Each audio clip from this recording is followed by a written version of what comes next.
Bonjour à tous, bienvenue dans cette troisième édition de Décrypte Hebdo. Voici un mois que la guerre en Ukraine a éclaté. L'Europe connaît des moments historiques comme l'intervention de Volodymyr Zelensky devant le Parlement français. L'énergie est plus que jamais au cœur des préoccupations de chacun.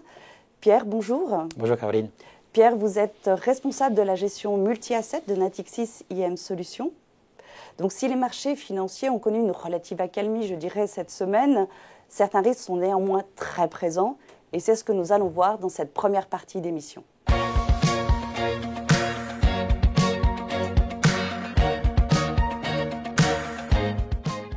Le risque géopolitique demeure, mais un autre risque semble avoir pris le dessus, c'est celui de l'inflation. Est-ce qu'elle est en train de s'accélérer ? Alors oui, en effet, c'est un risque qu'on a identifié déjà depuis un petit moment, mais c'est un risque qui est en train de monter du fait notamment du choc énergétique que provoque très clairement cette guerre en Ukraine. On a des prix du pétrole, des prix du gaz qui ne cessent de monter. On a eu encore un très fort rebond hier sur les prix du gaz lorsque M. Poutine a annoncé qu'il allait demander à ses acheteurs de gaz de régler la facture en roubles. Donc voilà, on est toujours sur une pression très forte et pour l'instant, aucune solution intermédiaire n'a été trouvée de la part des acheteurs de cette énergie russe dans le marché. Donc on a inévitablement un problème d'inflation qui est en train de monter très forte, qui était déjà très forte avant cette guerre en Ukraine il y a un mois, mais qui ne fait qu'accélérer aujourd'hui. Donc, on parlait effectivement de niveau historique en tout début d'année. On savait que les banques centrales qui se sont exprimées les semaines dernières, que ce soit la Banque centrale européenne ou la Banque centrale américaine, allaient être sans concession sur l'inflation. Mais est-ce que les taux et la tendance va quand même se maintenir ? Alors en tout cas, ce qu'on a vu, c'est que là, aux États-Unis, là-bas où l'inflation est beaucoup plus élevée qu'elle n'est en Europe, la Réserve fédérale des États-Unis a déjà commencé à monter ses taux et a déjà commencé également à durcir un petit peu le ton cette semaine, en prévoyant de la part notamment de certains gouverneurs de la Fed qu'il fallait peut-être remonter un petit peu plus durement les taux que ce qui avait été prévu la semaine passée. Donc on est dans un environnement, on le voit bien, de tensions assez fortes et la Fed doit impérativement réajuster sa politique monétaire pour s'ajuster tout simplement sur ce niveau d'inflation qui est devenu historiquement très élevé. Alors, heureusement, les ancrages d'inflation ne sont pas aussi importants qu'on puisse l'imaginer aujourd'hui. Donc, les taux ne vont pas monter à 7 ou 8%, comme je l'entends parfois, parce que l'inflation est autour de 8%, mais les taux d'intérêt vont remonter un peu au-delà des 2%. On attend au total 11 remontées sur les 2 années à venir de 0,25% de la part de la Fed, en tout cas encore 6 pour cette année en 2022. Et nous aurons donc à la fin de cette année des taux qui seront autour de 2% du côté de la Réserve fédérale des États-Unis. En Europe également, le ton est en train de monter un petit peu, mais on a moins de pression pour remonter les taux pour le moment. Mais ce qui fait... Du côté de la Banque centrale, mais on a par contre plus de pression sur notre dépendance énergétique à la Russie, qui a quand même une implication sur la remontée de hausse des prix. Voilà, exactement. Donc c'est ce problème essentiel qui est notamment très présent pour l'Allemagne, pour l'Italie en Europe, qui sont les gros clients de la Russie pour leur énergie, notamment pour leur gaz. Donc c'est vers eux que se tourne le plus important, le problème le plus important en termes d'inflation énergétique en tout cas. Donc il va falloir trouver des solutions alternatives. Les solutions, il n'en existe pas beaucoup. Et ça, c'est un vrai sujet. Donc nos dirigeants sont en train d'essayer d'y réfléchir, mais en tout cas pour l'instant l'Allemagne n'a pas fait le choix de changer de producteur, en tout cas de fournisseur d'énergie, ni de gaz ni de pétrole, et donc va payer son énergie au prix cher, et ça va impacter inévitablement l'ensemble des prix du panier de la ménagère, l'ensemble des prix et l'ensemble de l'inflation.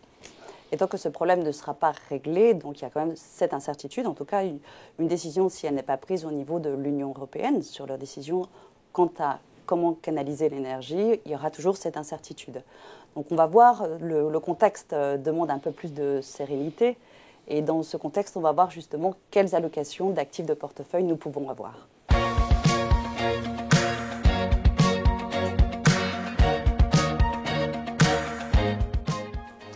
Donc cette semaine, la volatilité sur les marchés financiers a été moindre. On a vu également un retour sur le marché des actions. Est-ce que ce contexte est propice à revenir justement, Pierre, sur le marché des actions ? Alors, deux choses. En effet, nous venons de vivre un rebond assez massif des marchés d'actions parce qu'ils avaient également baissé extrêmement brutalement lors de la surprise du 24 février de l'attaque de la Russie en Ukraine. Donc l'effet avait été très fort puisque le marché n'avait pas anticipé du tout cet événement-là. Donc aujourd'hui, on se retrouve depuis quelques jours et quelques semaines avec un rebond massif des gens qui rachètent en fait ce qu'ils ont vendu à bon compte et à bon prix. On retrouve du coup à peu près le même niveau qu'on avait avant le conflit. Alors voilà, on se retrouve pas totalement, mais on se retrouve pas très loin en effet de là où nous étions avant cette guerre. Et du coup, la volatilité des marchés qui était montée très très haut sur des niveaux de crise, voilà, on s'en souvient et on en avait parlé, a commencé à reculer. Cependant, cette volatilité n'a pas encore reculé sur des niveaux suffisamment faibles pour laisser apparaître un sentiment de calme prolongé sur les marchés. On est encore autour de 30% de volatilité, ce qui est un niveau, non pas encore un niveau de crise, mais un niveau malgré tout assez élevé. Donc je pense, moi, pour ma part, qu'il est encore un petit peu tôt pour revenir sur les marchés d'actions aujourd'hui. Pourquoi? Tout simplement parce que vient se greffer sur cette problématique de guerre en Ukraine les conséquences directes que sont les prix et l'inflation en général. Donc pas encore tout à fait de visibilité. Si on revient sur un point un petit peu plus précis, justement, on l'a vu, Volodymyr Zelensky ainsi que ses députés demandent à certaines entreprises françaises de se retirer du sol russe. Certaines l'ont fait, d'autres pas. Si elles arrêtent leurs activités sur le sol russe, est-ce que ça va vraiment avoir des conséquences sur les résultats? Alors, a priori, c'est encore un peu tôt pour dire, mais je ne pense pas qu'il y ait des conséquences très importantes. On a eu encore ce matin, en effet, Renault qui a annoncé qu'il voulait se retirer de la production du territoire russe. C'est une décision qu'on peut comprendre. C'est une décision, évidemment, qui a été mûrement réfléchie de leur part. Et s'ils prennent ce type de décision, c'est qu'évidemment, ils ont eux-mêmes des backups par ailleurs qu'ils vont activer très rapidement pour pouvoir contrebalancer cette absence de production en Russie pour aller sur d'autres sites qui pourront accueillir le manque de production en Russie. Voilà, donc ça ne remet pas en cause les choix que vous pourriez faire aujourd'hui dans le cadre de vos allocations. On fait juste aussi un petit tour. La bourse russe a réouvert après plusieurs semaines justement de fermeture. Qu'est-ce qu'on peut dire de cette réouverture? Alors, c'est une réouverture en pointillé, je dirais, parce que c'est une réouverture qui s'est faite à certaines conditions. La première, c'est qu'elle n'a ouvert que pendant 4 heures. La deuxième, c'est que n'ont pu coter sur ces 4 heures que 33 sociétés sur les 50 qui sont cotées habituellement. La troisième, c'est que donc l'autorité de marché a interdit la vente à découvert sur ce marché pour éviter évidemment qu'il y ait trop de vendeurs, donc plus d'acheteurs que de vendeurs pour essayer de soutenir la bourse.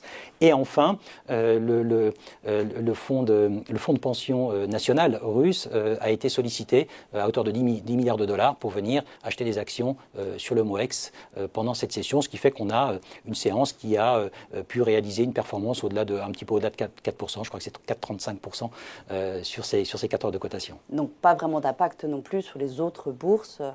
Ça reste vraiment cantonné à la bourse russe.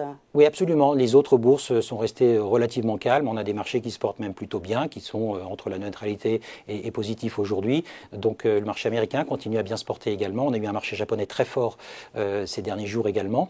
On a quelques marchés comme le Brésil également, dans les pays émergents, qui continuent à monter de manière très, très nette. Donc voilà, on a une accalmie en effet qui pour l'instant est une accalmie qui est, à mon avis, en tout cas en Europe, beaucoup plus liée à un phénomène technique de rachat de positions vendeuses massives et ça génère forcément ce rebond. Je pense que maintenant il va falloir vraiment se poser la question de l'approche de la publication des résultats des entreprises en Europe pour le premier trimestre qui commenceront des annonces qui commenceront au mois d'avril, notamment aux États-Unis également, mais en Europe également. Et donc là, on regardera très très attentivement non seulement les résultats du premier trimestre, qui ne seront probablement pas mauvais, il faut être clair là-dessus, mais par contre, les anticipations pour le deuxième trimestre qui seront annoncées par ces entreprises risquent de laisser apparaître certains doutes et certaines craintes sur justement les conséquences de cette inflation sur les marges des entreprises.